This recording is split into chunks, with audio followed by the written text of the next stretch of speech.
Hi everyone, welcome back to Remathable and welcome to our new series all about circle theorems, a really important part of geometry, especially for IGCSE and O-level students.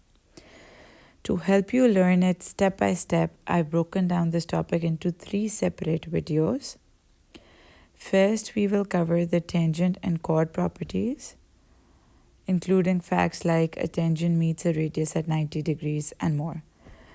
Then in the second video, we'll look at all the angle properties inside a circle. And finally, in the third video, we'll bring it all together by working through practice questions and past paper problems so you can apply everything that you've learned. But before you begin, make sure you're confident with the basic vocabulary of circles like diameter, radius, chord, arc, sector, tangent. But if you need a quick refresher, check out the parts of a circle video made for the pre-IGCSE stream. It's a great way to review the key terms you'll see throughout this series. Now, ready to get started? Let's jump into the first tangent property. So the tangent at any point on a circle is at right angles to the radius at that point. So what the tangent at any point on a circle is at right angles to the radius at that point. So a line from the center to the circumference is classified as the radius. So the angle made between the radius and the tangent is 90 degrees always. Okay, so that is your first tangent property. So any radius, so for example, if we have a radius here and a tangent here, so this would be 90. Okay, a radius and tangent at any point would make a right angle. This is the first tangent property. The second tangent property. Two tangents from an external point to the circle are equal in length. Okay, so an external point is basically a point outside this. So this is the circle. An external point would be a point outside the circle. So two tangents from a common external point. So from C to the circle. So this is a tangent. It is touching the circle at point A. And the second tangent, which touches the circle at point B, they all originate from this one external point C. Since they originate from this same point, same external point, they will be equal in length. So basically, this states that AC is equal to BC. Okay, so the first property that we can derive is that AC is equals to BC. They will be equal in length. Okay, then using the first property that a tangent and radius make a 90-degree angle. So this is a tangent and this is the radius, right? So this will make a 90-degree angle. This is the second property that you should keep in mind. And since this is a line originating from the center to the circumference, this is the radius and this is the radius, so both of these lines will also be equal. Okay, and if you can see that we have a special shape here. Yes, this is a kite, and therefore sometimes we refer to this as the tangent kite. The tangent kite.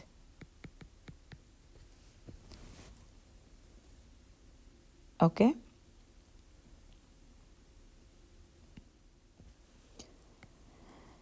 Another property that we can derive from this tangent kite is that, let's assume that this is angle A and this is angle B. So angle A plus angle B will be equal to 180. So the opposite interior angles of a tangent kite are supplementary. They add up to 180.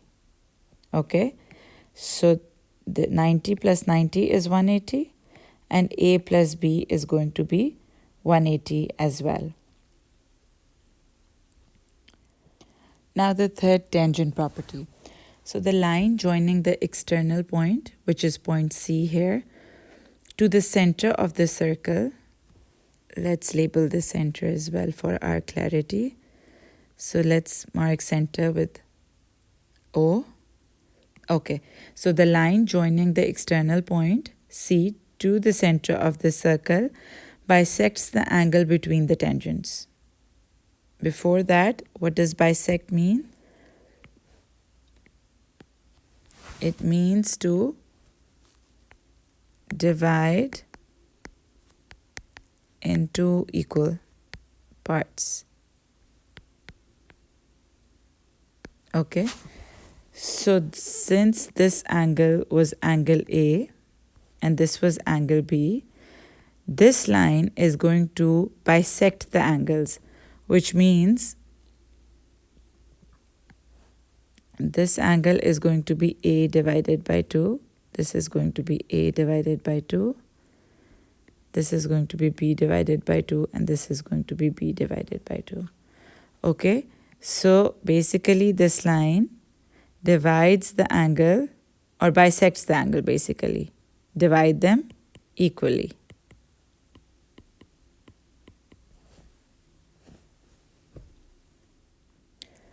Now let's begin with chord properties. So the perpendicular bisector of a chord, but before we move on, what is a perpendicular bisector? A perpendicular bisector, basically a line that cuts a line segment in exactly half. Okay, it cuts the line in exactly half and is at a right angle to it. Okay. So as already discussed, bisect or bisector means it divides something in two equal parts, while perpendicular means it meets at a 90-degree angle. Okay, so a perpendicular bisector basically passes through the midpoint of a line. So this is the midpoint of a line and it forms a right angle with it.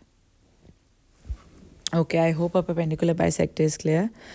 So the perpendicular bisector of a chord, so this is a chord and the perpendicular bisector passes through the center.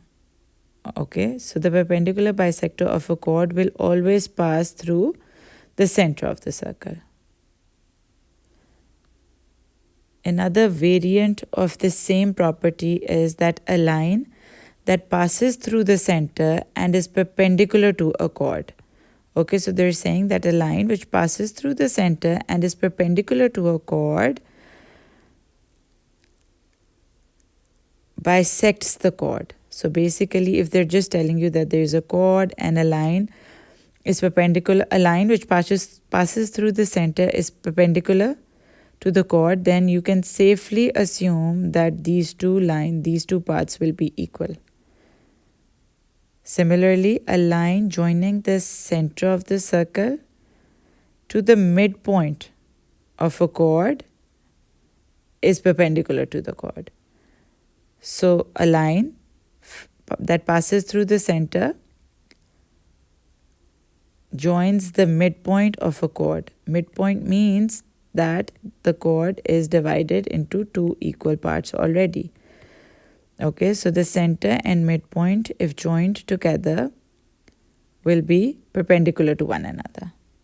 Okay, so all of these are the variants of the same property. The second chord property is that two equal chords.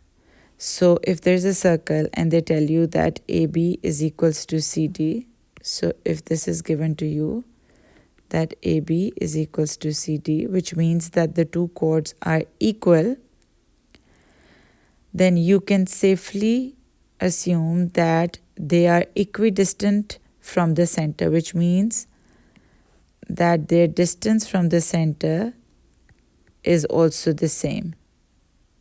Okay. Similarly, if two chords are equidistant from the center, so they tell you, okay, so the first property was that if AB is equals to CD, then you can safely assume that EG will be equal to FG. Okay, they're equidistant from the center. The converse is also true, that if two chords are equidistant from the center, so if they tell you that EG is equals to FG, if this is the piece of information that is given to you, then you can infer from this that AB will be equal to CD. Okay, so if two chords are equidistant from the center, then they are equal in length. So they can either tell you this, and you can infer that the chords are equal, or they can tell you that the chords are equal, and you can infer that they are equidistant from the center, which is G in this case. Well done on making it through the tangent and chord theorems. These are some of the key building blocks when it comes to understanding how circles work in geometry. But you're not quite done yet. To complete the full set of circle theorems, make sure you watch the next video in this series, where we cover all the important angle properties inside a circle, like angles at the center, angles in the same segment, and much more. So head over to the Circle Theorems angle properties video and keep building your confidence one step at a time. See you there.